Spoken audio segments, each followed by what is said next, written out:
Good morning students. So I hope के जो हमने प्रीवियस लेक्चर में प्रोसेस सिंक्रोनाइजेशन समझा था आप लोगों को समझ में आ गया होगा and you have seen you have practice the assignment also.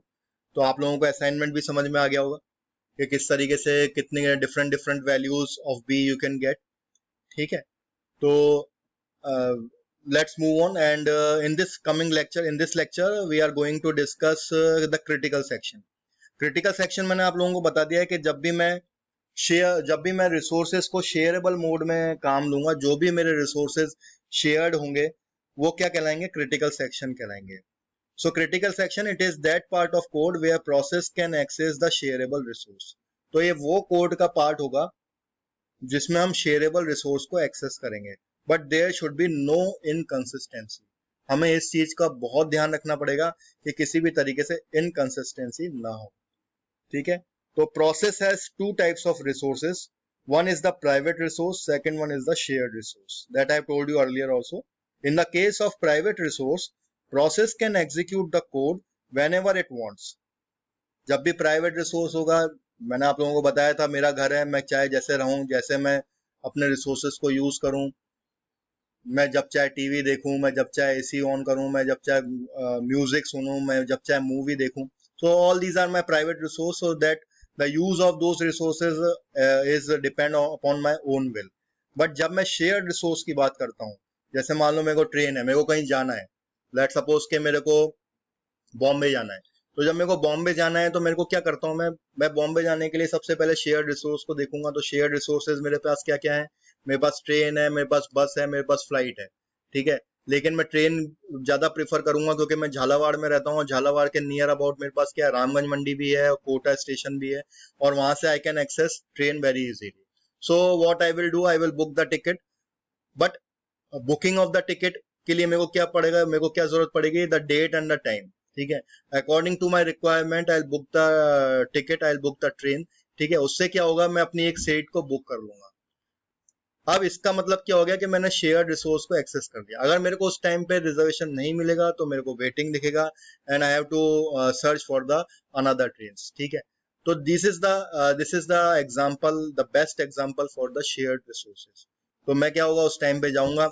अब मेरे को क्या होगा कि वहां पे मेरे को एक पॉलिसी, जो मैंने रिजर्वेशन की जो पॉलिसी थी उसको फॉलो करना पड़ेगा। मेरे को उस टाइम पे उस डेट पे रेलवे स्टेशन पहुंचना पड़ेगा और मेरे को बोर्डिंग करनी पड़ेगी, तभी मैं वो ट्रेवल कर सकता हूँ।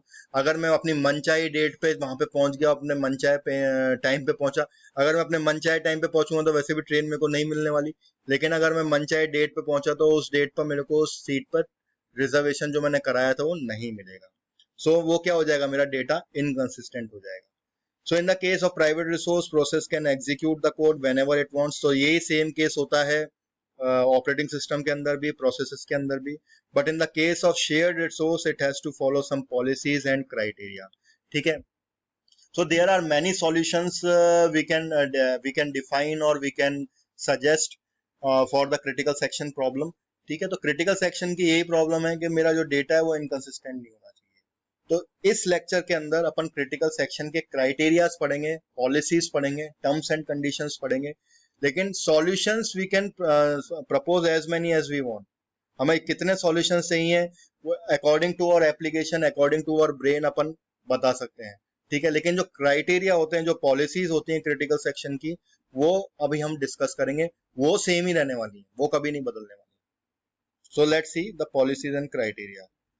तो basically there can be any solutions to the critical section problem, but there should be 3 criteria to which the solution must satisfy. ठीक है, 3 क्राइटेरिया होते हैं, 3 पॉलिसीज होती हैं।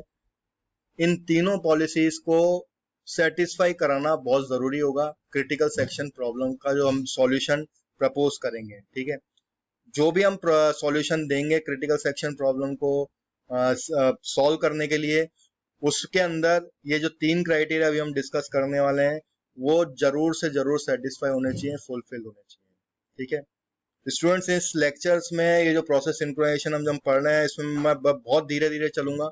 कोशिश मैं यही करूंगा कि मैं आपको ईच एंड एवरी कंसेप्ट को अच्छी तरीके से समझा सकूं। Even if you have any doubt और any query you can ask me. ठीक है, मैंने जो जो इसमें लेक्चर्स बनाए हैं वो बहुत छोटे छोटे बनाए हैं लेकिन कॉम्प्रिहेंसिव बनाए हैं। आपको मैं ईच एंड एवरी डिटेल्स इनके अंदर बताऊंगा, और मैं आप लोगों को ये सजेस्ट भी करूंगा कि आप पेपर और पेन लेके बैठे। ठीक है, बेसिकली अच्छा ये होगा कि आप पेपर और पेंसिल लेके बैठे, जिससे कि आपको जो जो इसमें क्या एक तरह का कोड होगा, एक तरह का गेम होगा जो मैं आप लोगों को खिलाऊंगा, और हम देखेंगे किस तरीके से हम उसको सॉल्यूशन दे सकते हैं। तो solution can be given by anyone. ठीक है, सॉल्यूशंस कितने भी हो सकते हैं क्रिटिकल सेक्शन प्रॉब्लम के, लेकिन वो क्राइटेरिया जो होते हैं, जो 3 क्राइटेरिया है, वो उसको फुलफिल करेगा। ठीक है, तो criteria is basically divided into 2 parts. One is the mandatory criteria और second is the optional criteria. तो 3 में से क्या होता है कि कुछ क्राइटेरिया तो बहुत मैंडेटरी होंगे जो करने ही करने हैं, और कुछ क्राइटेरिया होंगे ऑप्शनल होंगे। तो देखते हैं कि मैंडेटरी क्राइटेरिया क्या है और ऑप्शनल क्राइटेरिया क्या है। फाइन, तो these are the criterias. First one is the mutual exclusion, second one is the progress, third one is the bounded weight. इन तीनों क्राइटेरिया के अंदर जो पहले 2 क्राइटेरिया है, मतलब म्यूचुअल एक्सक्लूजन और प्रोग्रेस, ये दोनों मैंडेटरी क्राइटेरिया है, ये तो आपको सेटिस्फाई करने ही करने हैं। लेकिन जो बाउंडेड वेट है ये मेरा ऑप्शनल क्राइटेरिया है, ये चाहो तो आप सॉल्यूशन में सेटिस्फाई कर रहे हो या नहीं कर रहे हो, इट्स ओके। लेकिन जो मैंडेटरी क्राइटेरिया है, मतलब जो म्यूचुअल एक्सक्लूजन है और प्रोग्रेस है, ये आपके फॉलो होने ही चाहिए, सेटिस्फाई होने ही चाहिए। तो अब ये क्राइटेरिया होते क्या है, ठीक है। तो सबसे पहले अपन समझते हैं म्यूचुअल एक्सक्लूजन। म्यूचुअल एक्सक्लूजन का मतलब क्या होता है स्टूडेंट्स? म्यूचुअल एक्सक्लूजन का मीनिंग बिल्कुल सेम है, बिल्कुल सिंपल है, बिल्कुल ईजी है। It means one process at a time.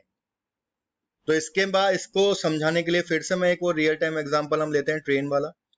Let suppose कि मेरे को आज जाना है, तो आज मैं जब जाऊंगा, जो मेरी सीट जो मैंने बुक करी है उसमें सिर्फ मैं ही बैठ सकता हूँ, ठीक है। अगर मान लो मैं आज मैंने टिकट बुक कराई और मैं किसी वजह से भूल गया और मुझे कल की तारीख याद रह गई, तो जब मैं कल जाऊंगा तो वहां पे कोई और प्रोसेस बैठा होगा, मतलब कि वहां पे कोई और पैसेंजर बैठा होगा। तो जो मेरी बर्थ थी वो मेरा शेयरेबल रिसोर्स था, तो उसमें मैंने क्या बोला है, one process at a time. तो इसके अंदर भी यही है, क्रिटिकल सेक्शन के अंदर जब शेयरेबल रिसोर्स को हम एक्सेस कर रहे होते हैं, तो जब शेयरेबल रिसोर्स को एक्सेस किया जाएगा तो one process at a time होगा। ऐसा नहीं होगा कि एक साथ सारे के सारे प्रोसेस चलेगा, एक बार में सिर्फ एक ही प्रोसेस जाएगा। In other words, we can make the context switch, but there is no use of it because process will not be able to enter in the critical section. ये जो पॉइंट लिखा है, ये this is a very very very very important point. अब बात हम करते हैं कि अभी हमने कॉन्टेक्स्ट स्विच भी पढ़ा था, तो आप लोगों का बिल्कुल कंफ्यूजन, ये क्यूरियोसिटी होनी चाहिए कि साहब जब आपने सर आपने पढ़ा है कॉन्टेक्स्ट स्विच कर सकते हैं, तो कॉन्टेक्स्ट स्विच हम यहाँ पे अप्लाई करके दूसरे को प्रेम्प्ट कर दूंगा मैं, ठीक है। मैं हाई प्रायोरिटी प्रोसेस हूँ साहब, मैंने प्रेम्प्ट कर दिया आपको, नहीं यहाँ तो मैं बैठूंगा। तो यहाँ पे क्या होता है, म्यूचुअल एक्सक्लूजन में आप कॉन्टेक्स्ट स्विच तो कर सकते हो, लेकिन क्या होगा कि जो प्रोसेस कॉन्टेक्स्ट स्विच करके प्रेम्प्ट करके जब जो दूसरा प्रोसेस होगा जो क्रिटिकल सेक्शन में जा रहा होगा, वो उस क्रिटिकल सेक्शन में एंटर ही नहीं कर पाएगा, ठीक है। मैं आपको सॉल्यूशन बताऊंगा जिसमें हम ये चेक करेंगे। म्यूचुअल एक्सक्लूजन के अंदर हमें ये चेक करना है कि जब अगर मैं कॉन्टेक्स्ट स्विच कर रहा हूं, मतलब मैं प्रोसेस को प्रेम्प्ट कर रहा हूं, तो क्या वो क्रिटिकल सेक्शन में जा रहा है क्या? अगर वो क्रिटिकल सेक्शन में चला गया तो ये जो क्राइटेरिया नंबर 1 है उसका वायलेशन ही हो गया, सीधे सीधे ये उसको फुलफिल ही नहीं कर पा रहा। तो इसका मतलब ये हो गया कि ये जो मैं सॉल्यूशन दे रहा हूँ वो गलत है, वैलिडेट ही नहीं है। दूसरी बात करते हैं, तो आई होप कि you understand by the mutual exclusion. Mutual exclusion मतलब one process at a time. दूसरी बात हम करते हैं प्रोग्रेस की। प्रोग्रेस का मतलब क्या है, ये बहुत ही ट्रिकी है और बहुत ही समझना जरूरी है। प्रोग्रेस का मतलब क्या होता है, इसको ध्यान से सुनिएगा। Consider only those processes which are actually want to go in a critical section. ये जो actually word है ना, ये actually word हाईलाइट कर दो, मैंने यहाँ पे हाईलाइट नहीं करा, लेकिन आप इसको actually want to go लिखा हुआ है, ये actually सबसे important पार्ट है। अब मैं आपको समझाता हूँ क्यों। Let's suppose कि राउंड रॉबिन एल्गोरिथम है। राउंड रॉबिन मेरे पास 3 प्रोसेस है, ठीक है, या 5 प्रोसेस है। आपने सर आपके ये कंफ्यूजन हो सकता है कि सर आपने यहाँ पे राउंड रॉबिन एल्गोरिथम में हमें पढ़ाया था कि एक टाइम स्लाइस होती है। मैंने पहले P1 प्रोसेस, मतलब प्रोग्रेस का मतलब समझा रहा हूँ मैं आपको। क्या प्रोग्रेस का मतलब क्या राउंड रॉबिन एल्गोरिथम है क्या? प्रोग्रेस का मतलब राउंड रॉबिन एल्गोरिथम नहीं है। राउंड रॉबिन एल्गोरिथम में तो क्या होता है, P1 गया, टाइम स्लाइस दे दी मैंने, P1 गया, 2 मिलीसेकंड का दिया, फिर P2 आ गया, फिर P3 आ गया, फिर P4 आ गया, फिर P5 आ गया। ठीक है, ये तो होती है राउंड रॉबिन। मैंने इसमें हर प्रोसेस को मौका दिया, लेकिन प्रोग्रेस ये नहीं कहता। प्रोग्रेस का मतलब ये है कि वो प्रोसेस क्रिटिकल सेक्शन में जाएगा जो वाकई में जाना चाहता हो। अगर कोई प्रोसेस क्रिटिकल सेक्शन में जाना ही नहीं चाहता, मैं उसको क्यों डालूंगा जबरदस्ती? तो आपको समझ में आया प्रोग्रेस का कंसेप्ट? प्रोग्रेस का मतलब यह है कि वो ही प्रोसेस क्रिटिकल सेक्शन में जाएगा जो वाकई में क्रिटिकल सेक्शन में जाना चाहता है। वो प्रोसेस जो कि क्रिटिकल सेक्शन में जाने ही नहीं चाहते, वो प्रोग्रेस का पार्ट नहीं होंगे। और अगर ऐसा हो रहा है तो मैं क्राइटेरिया नंबर 2 को वॉयलेट कर रहा हूं सीधे सीधे। ठीक है, उसमें सीधे सीधे प्रोग्रेस का जो क्राइटेरिया है वो वॉयलेट हो रहा है। तो प्रोग्रेस का मतलब समझना बहुत जरूरी है। प्रोग्रेस का मतलब ये नहीं है कि राउंड रॉबिन हो रहा है, मैं हर प्रोसेस को मौका दे रहा हूँ, साहब मेरी तो प्रोग्रेस हो रही है। नहीं, ये प्रोग्रेस नहीं है। प्रोग्रेस का मतलब वो है कि जो प्रोसेस वाकई में क्रिटिकल सेक्शन में जाना चाहता है, क्या वो प्रोसेस क्रिटिकल सेक्शन में जा रहा है क्या? अगर वो जा रहा है तब तो प्रोसेस है, लेकिन अगर वो नहीं जा रहा है तो वो प्रोग्रेस नहीं है किसी भी तारीख में। फाइन।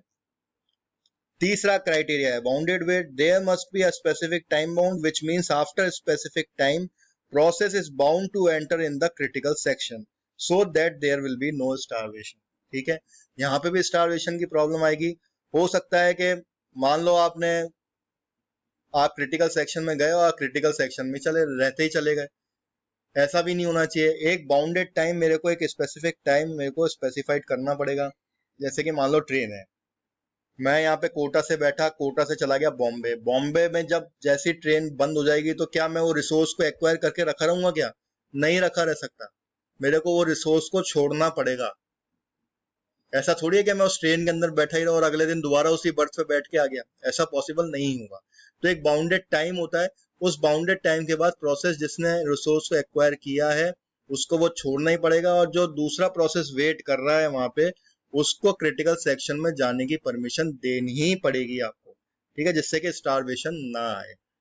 ये एक ऑप्शनल क्राइटेरिया है दैट डिपेंड्स अपॉन के अगर मान लीजिए ये क्राइटेरिया फुलफिल नहीं होता है तो भी हम उसको क्रिटिकल सेक्शन प्रॉब्लम को सॉल्यूशन को वैलिडेट कर सकते हैं और उसको हम कंसीडर कर सकते हैं।